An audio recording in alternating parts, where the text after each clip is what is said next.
Magandang umaga, narito na nga ang latest sa ating lagay ng panahon ngayong unang araw ng Agosto, taong 2026, araw ng Sabado.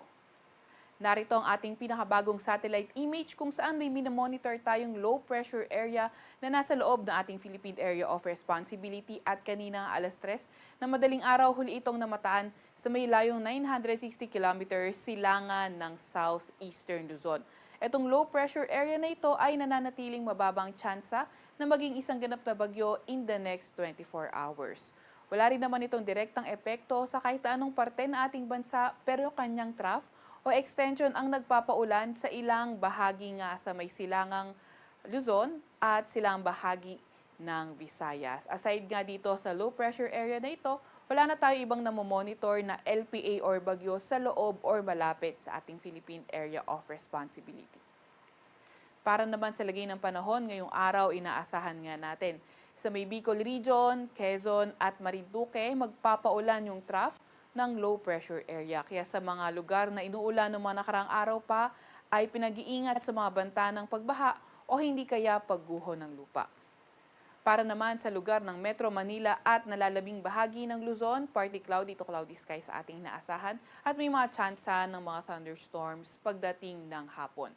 By tomorrow, inaasahan nga natin na posible na maging maulan sa Bicol Region at Quezon. By Monday and Tuesday, posible na maging maulan sa may Calabarzon, Mimaropa at Bicol Region. At pagdating ng Wednesday, inaasahan nga natin na posibleng maging maulan sa may Central Luzon, Calabarzon, Mimaropa at sa may Bicol Region.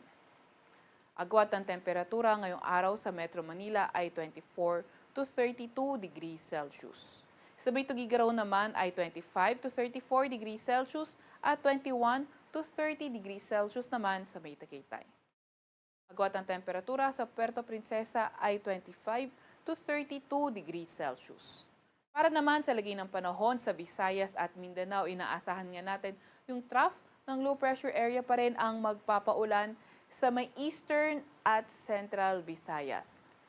Sa buong Mindanao and the rest of Visayas, asahan naman natin yung partly cloudy to cloudy skies na kondisyon at mga tsansa ng mga localized thunderstorms. Yung mga kasamahan natin sa Regional Services Division patuloy na maglalabas ng mga thunderstorm advisory kung kinakailangan.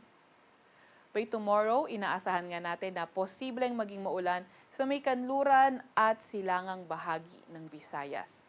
By Monday and Tuesday, naasahan naman natin na magiging maulan sa buong Visayas, sa may Northern Mindanao at Zamboanga Peninsula. At pagdating naman ng Wednesday, inaasahan nga natin yung mga pag-ulan dito na lamang sa lugar ng Visayas. At dahil iyan ay 3 to 5 days forecast, ugaliin pa rin na mag-antabay sa mga ilalabas na update ng pag-asa dahil posible pa nga rin itong magbago. Agwat ang temperatura ngayong araw sa Cebu at Cagayan de Oro ay 24 to 30 degrees Celsius. 25 to 30 degrees Celsius sa may Tacloban at sa may Zamboanga ay 25 to 33 degrees Celsius. Wala pa rin naman tayong gale warning sa kahit anong dagat baybay ng ating bansa. Sa Kalakhang, Maynila, ang araw ay sisikat ng 5:39 ng umaga at lulubog ng 6:25 ng gabi. Huwag magpapahuli sa update ng Pag-asa. I-follow at like aming X at Facebook account, DOST-Pag-asa. Mag-subscribe sa aming YouTube channel, DOST-Pag-asa Weather Report.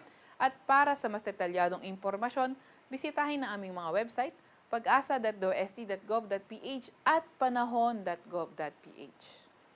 At yan nga munang pinakahuli sa lagay na ating panahon mula sa Weather Forecasting Center ng Pag-asa. Veronica C. Torres, nag-uulat.